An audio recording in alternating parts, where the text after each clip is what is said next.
Assalamualaikum warahmatullahi wabarakatuh. Perkenalkan, saya Dini Desya Putri dengan NIM 1911111942. Saya dari kelompok 1 kelas A 2019-2. Baik, di sini saya akan melaksanakan pembuatan video ujian skill FKM 3 dengan topik pemeriksaan fisik pada sistem muskuloskeletal. Oke, baik. Sebelum kita melaksanakan pengkajian fisik muskuloskeletal kepada pasien, ada beberapa hal yang harus kita perhatikan terlebih dahulu. Nah, yang pertama, kita harus melakukan anamnesa secara umum dulu kepada pasien, baik itu yang mengalami kelainan pada sistem muskuloskeletal ataupun yang tidak mengalami kelainan. Nah, yang kedua yang kita lakukan adalah melakukan pengkajian fisik khusus kepada pasien yang mengalami kelainan ortopedi. Yang ketiga, kita melaksanakan pengkajian muskuloskeletal berdasarkan regional muskuloskeletal. Dan yang keempat, yang terakhir nanti kita akan melaksanakan pengkajian rentang gerak atau ROM atau range of motion, baik itu secara pasif ataupun secara aktif.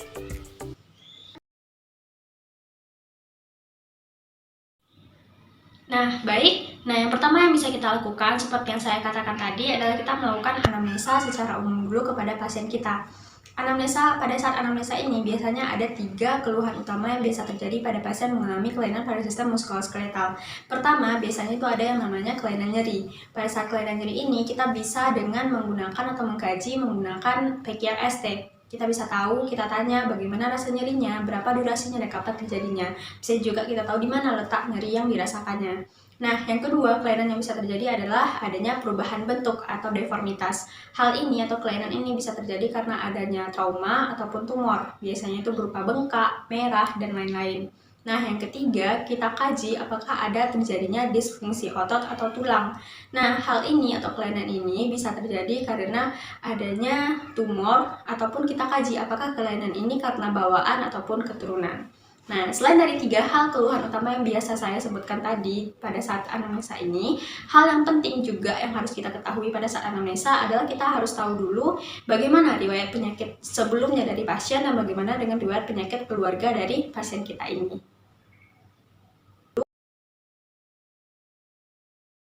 Nah, baik, setelah kita melaksanakan anamnesa tadi, kita lanjut ke pengkajian fisik muskuloskeletal. Pada saat pengkajian fisik muskuloskeletal ini, ada beberapa hal yang harus kita perhatikan. Yang pertama, hal yang harus kita perhatikan pertama kali adalah ketika pasien datang pertama kali, kita harus menginspeksi atau memperhatikan bagaimana keadaan pasien pertama kali saat datang itu. Apakah pasien berjalan dengan lurus, tegak, pincang, atau bagaimana? Dan juga kita perhatikan apakah bahunya turun sebelah, atau lututnya naik, atau bagian pelvisnya itu naik atau turun. Nah, kita juga perhatikan pada saat pasien datang itu bagaimana cara berjalannya. Apakah ada kelainan berjalan pada pasien? Biasanya pada pasien mengalami kelainan pada sistem muskuloskeletal ini terdapat salah satu dari 3 kelainan cara berjalan. Ada yang namanya antalgic gait, ada yang namanya step-back gait, dan yang ketiga ada yang namanya Trendelenburg gait.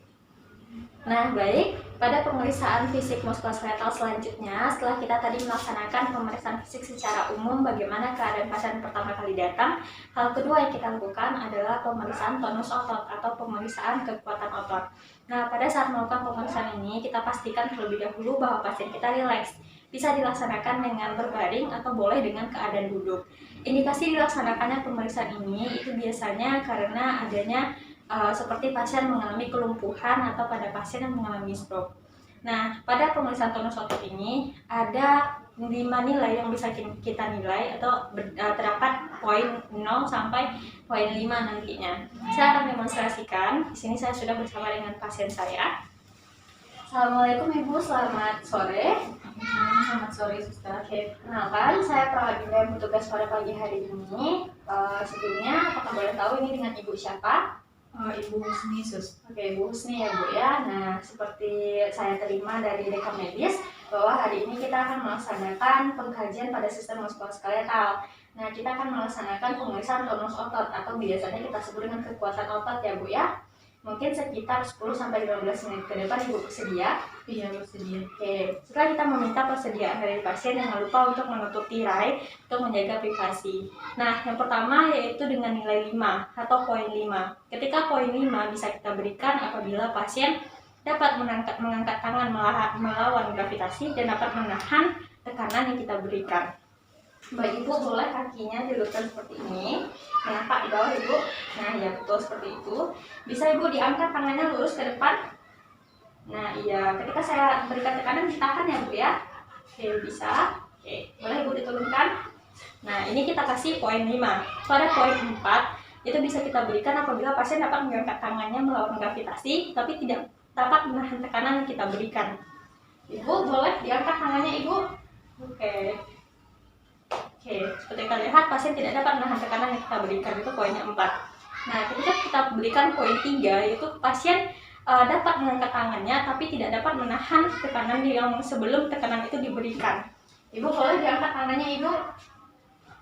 Oke, terlihat bahwa pasien kita lemah, tidak dapat mengangkat tangannya sampai ke depan. Nah, pada poin 2 kita minta pasien untuk mengangkat tangannya. Ibu boleh diangkat tangannya. Oke, kita lihat pasien tidak dapat mengangkat tangannya, namun bisa kita perhatikan di sini, pasien masih dapat menggeser atau menggerakkan jari-jarinya sedikit, walaupun tangannya tidak bisa terangkat. Itu kita berikan poin 2. Pada poin 1 bisa kita lihat di sini, Ibu boleh diangkat tangannya, coba Ibu. Oke, pasien tidak dapat mengangkat tangannya pada poin 1 ini, tapi ketika kita raba, terasa di sini bahwa adanya kontraksi otot yang mengindikasikan bahwa pasien masih mau untuk bisa melakukan mengangkat tangannya namun sudah tidak bisa. Nah, pada poin 0 itu sudah tidak bisa lagi untuk mengangkat tangannya ini.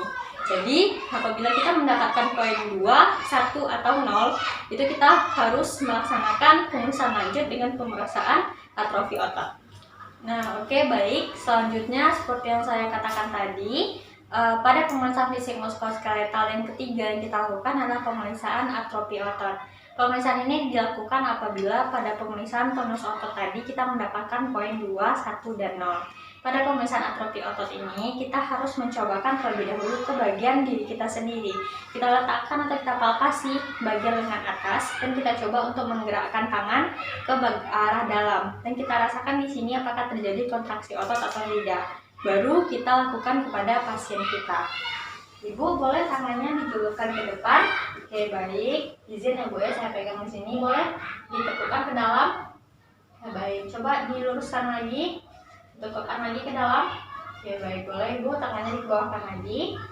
Nah, ketika kita melakukan pemeriksaan tadi, kita rasakan kontraksi yang berada di lengan pasien. Jika tidak terasa adanya kontraksi, maka pasien dicurigai terjadinya atrofi otot. Baik, setelah kita melaksanakan pemeriksaan fisik muskuloskeletal dari 3 hal tadi, kita lanjut ke pemeriksaan berikutnya, yaitu ada pemeriksaan muskuloskeletal berdasarkan regional muskuloskeletal. Pada pemeriksaan regional muskuloskeletal ini, hal yang pertama kali kita perhatikan, kita inspeksi bagian kepala dan bagian leher dari pasien kita. Dan juga kita perhatikan apakah dari kita inspeksi itu terdapat nampak adanya benjolan, merah, dan lain-lain. Lalu ketika pasien datang sama seperti tadi, kita perhatikan apakah ada cara berjalan yang lain atau adanya kelainan cara berjalan.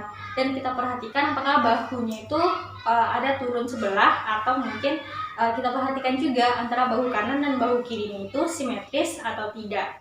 Nah, selanjutnya setelah kita inspeksi, kita lanjut ke bagian palpasi. Di bagian palpasi, kita harus berurutan. Pokoknya pada pemeriksaan muskuloskeletal sistem regional muskuloskeletal ini intinya harus secara berurutan atau sistematis dari mulai kepala sampai ke bagian kaki nanti.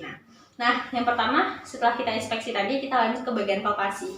Di bagian palpasi ini kita harus berada di bagian belakang tubuh pasien.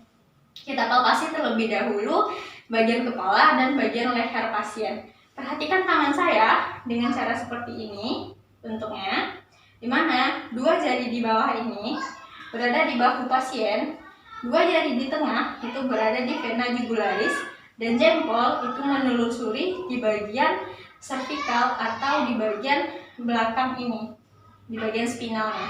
Nah, seperti ini, 2 di bahu, 2 di vena jugularis, dan ini jempol menelusuri di bagian belakang sampai ke bawah.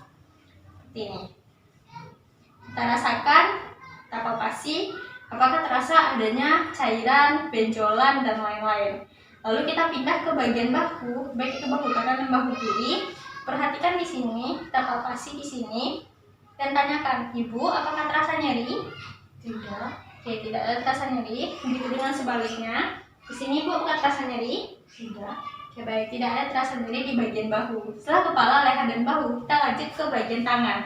Ibu bisa diangkat tangan kanannya ke atas, ke samping, turunkan ke bawah. Oke, baik, tidak ada masalah. Tangan kiri bisa Ibu ke atas, oke, ke samping, oke, turunkan ke bawah. Jadi tidak ada kelainan ataupun hal-hal lain di bagian tangan. Nah, kita lanjut ke bagian kepala tadi. Di bagian kepala ini kita minta pasien untuk melihat ke atas, ke depan lagi atau ke bawah. Ibu bisa pertama itu abduksi atau melihat ke bagian menjauhi dari tubuh ke atas. Bisa Ibu kepalanya dengan ke atas, melihat ke atas. Oke, berbalik ke tegak lagi ke depan, ke bawah. Itu kita sebut dengan abduksi. Oke, baik, ke depan lagi Ibu. Nah, terakhir kita minta pasien untuk rotasi, baik itu rotasi dalam atau rotasi luar. Ibu bisa seperti ini, Ibu. Oke, baik, secara sebaliknya Ibu. Ya, baik, apakah Ibu terasa pusing? Tidak. Oke, baik, tidak ada terasa pusing pada pasien kita. Nah, selanjutnya setelah dari kepala, bahu, leher, kita lanjut ke bagian tangan. Di bagian tangan ini kita perhatikan terlebih dahulu. Ibu bisa tangannya dikedepankan. Kita minta pasien untuk menyingkirkan ini. Kita palpasi di bagian siku. Di tangan dan siku ini kita palpasi di siku dulu. Apakah terasa ada benjolan, cairan, dan lain-lain. Dan Ibu apakah ini nyeri di sini? Tidak. Tidak. Bisa Ibu ditekukkan tangannya ke dalam. Luruskan lagi, tekukkan lagi, luruskan lagi. Sakit Ibu? Tidak. Oke, tidak ada terasa sakit. Lalu di bagian pergelangan tangan, kita palpasi kembali. Kita rasakan di sini adakah benjolan, cairan, dan lain-lain. Terasa sakit Ibu? Bisa tangannya seperti ini? Oke. Sebaliknya? Oke, baik. Tidak ada masalah ya. Nah, ini kita laksanakan di bagian kiri dan juga di bagian kanan. Nah, oke, baik. Setelah kita melaksanakan pemeriksaan di bagian kepala, leher, bahu, dan juga lengan, bagian siku, dan juga bagian depan pergelangan tangan tadi, kita bisa lanjut ke bagian pemeriksaan di bagian belakang atau bagian punggung. Di sini bisa kita lihat ada pasien kita. Izin ya Bu ya. Pertama kita inspeksi atau kita perhatikan dulu. Apakah pasien kita mengalami kelainan pada tulang belakang. Kelainan ini bisa ada 3, ada kifosis yaitu dia ke depan, lalu ada lordosis membungkuk ke belakang, lalu juga ada skoliosis di mana bahunya turun sebelah, dan juga ada yang namanya gibus. Gibus itu seperti ada punuk di bagian belakang punggung pasien ini. Nah, selanjutnya kita setelah inspeksi tadi kita palpasi di bagian punggung ini mulai dari bahu sampai ke bagian dekat abdomen ini dan juga ke bagian lumbar ini. Bisa Ibu geser ke depan. Nah, kita palpasi di bagian ini. Serta tanyakan apakah terasa nyeri atau bagaimana nyeri Ibu? Tidak. Oke, tidak ada. Kita rasakan di sini apakah ada bengkak yang kita rasakan atau terjadinya perubahan bentuk atau deformitas. Boleh Ibu mundur lagi. Nah, setelah itu kita lanjut ke bagian depan. Di bagian depan ini sama seperti tadi, kita palpasi dari mulai bahu ke bagian dada lalu sampai ke bagian abdomen. Izin ya Bu ya, permisi. Lalu di bagian abdomen bisa kita rasakan, Ibu bisa tarik nafas. Tahan, 1, 2, 3, hembuskan. Oke, baik. Tarik nafas lagi. 1, 2, 3, hembuskan. Di sini kita rasakan bagaimana tarikan otot atau kekuatan otot di bagian abdomen pasien. Oke, baik. Selanjutnya, ketika kita sudah selesai melaksanakan pemeriksaan dari regional muskuloskeletal bagian kepala, bagian bahu, bagian badan, kita lanjut ke bagian yang terakhir yaitu bagian kaki. Di bagian kaki ini pertama kali kita inspeksi dulu apakah kita lihat di sini kakinya kiri dan kanan itu normal atau apakah ada kelainan-kelainan yang bisa kita perhatikan. Lalu kedua, kita melaksanakan pengukuran pada bagian kaki ini dengan tujuan apakah kaki kanan atau kaki kiri itu panjangnya sama. Pengukuran di sini kita lakukan 2. Yang pertama itu pengukuran dari malleolus ke sias. Nah, di sini dan kita bandingkan antara kiri dan kanannya. Permisi, izin ya Bu ya.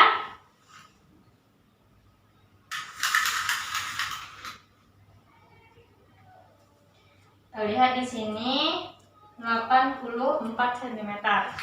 Lalu kita lihat di bagian sini, ibu. Oke, sama ya, 84 cm. Nah, berarti kaki kanan dan kaki kirinya ini sama ya, panjangnya sama. Nah, setelah itu kita ukur dari malleolus ke bagian pusar. Apakah sama antara kiri dan kanan? Ini 88. Lihat di sini. Oke, sama 88. Berarti kakinya tidak ada masalah. Oke, baik, setelah kita melaksanakan pemeriksaan sistem muskuloskeletal berdasarkan regional muskuloskeletal tadi, itu sudah selesai dari kepala sampai dengan ke bagian kaki. Nah, kita lanjut ke pemeriksaan khusus pada pemeriksaan muskuloskeletal ini. Pada pemeriksaan khusus ini ada beberapa uji yang akan kita lakukan. Pertama ada yang namanya uji Palens. Di uji Palens ini kita akan menguji apakah pasien kita mengalami adanya sindrom. Sindrom yang biasa terjadi di sini adalah sindrom tunnel carpal. Kita minta pasien untuk bisa mengikuti instruksi yang kita berikan. Baik, ibu, bisa tangannya seperti ini, seperti saya. Oke, ditarik ke belakang, dibengkokkan seperti ini. Nah, kita minta pasien untuk menunggu kurang lebih selama 1 menit.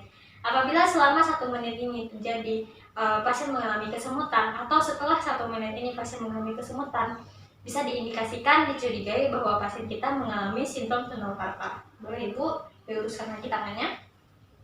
Rasa kesemutan ibu? Tidak. Oke, berarti pasien kita aman, tidak terjadi sindrom tunnel carpal. Nah, setelah uji Palens tadi, yang kedua ada yang namanya uji Tinals. Di uji Tinals ini kita bisa dengan perkusi, kita perkusi di bagian pergelangan tangan pasien. Jika kita bingung bagian pergelangan tangan itu bagian mana, bisa kita tekuk tangan kita seperti ini dan lihat batasan di sini. Ini yang namanya pergelangan tangan. Kita bisa perkusi dengan menggunakan jari di sini selama 3 ketukan atau dengan menggunakan refleks hammer. Bu, boleh saya pinjam tangannya sebentar? Oke, di sini ya pergelangan tangan pasien. Ini rileks saja. Kita perkusi 3 kali. Atau selain dengan jari, kita bisa menggunakan dengan refleks hammer. Kita perkusi 3 kali. Nah, terasa kesemutan ibu? Tidak. Oke, tidak. Jika pasien merasa kesemutan, maka bisa diindikasikan bahwa uji Tinals-nya positif. Nah, yang ketiga kita lakukan setelah itu ke uji patella. Nah, ibu boleh berbaring. Oke, baik. Pada uji patella ini bisa kita syaratnya sebenarnya adalah kaki dalam keadaan menggantung, jadi tidak sampai ke tanah. Nah, tapi dalam keadaan khusus ketika berbaring ini bisa kita lakukan dengan mengangkat satu kaki dan menyanggai dengan tangan seperti ini di bagian belakang patella, di patella atau di bagian femur ini. Lalu kita lakukan uji patella ini seperti ini. Angkat lagi. Nah, seperti ini. Bisa kita lihat di sini bagaimana respon dari kaki pasien. Nah, oke, baik. Setelah itu terakhir kita uji adanya uji tanda balon atau tanda benjolan. Kita bisa inspeksi di bagian patella, ini patella pasien. Kita inspeksi di bagian ini, lalu kita rasakan apakah ada benjolan lain yang terasa atau mungkin cairan yang terperangkap di dalam ini. Bisa kita lihat di bagian kaki kiri dan kaki kanannya. Nah, sekian. Oke, baik, sekian dari pemeriksaan fisik sistem muskuloskeletal yang telah kita laksanakan tadi. Ingat, yang terpenting dari pemeriksaan fisik sistem muskuloskeletal ini adalah dilakukan secara sistematis atau secara runut, mulai dari kepala sampai dengan ke bagian kaki. Dan hal yang tak kalah pentingnya adalah dengan melakukan ROM atau range of motion tadi, rentang gerak, karena secara tidak langsung ketika kita sudah melakukan ROM, itu kita sudah melakukan pengkajian dari sistem regional muskuloskeletal. Oke, sekian video dari saya. Semoga bermanfaat dan terima kasih atas segala perhatian. Terima kasih. Wassalamualaikum warahmatullahi wabarakatuh.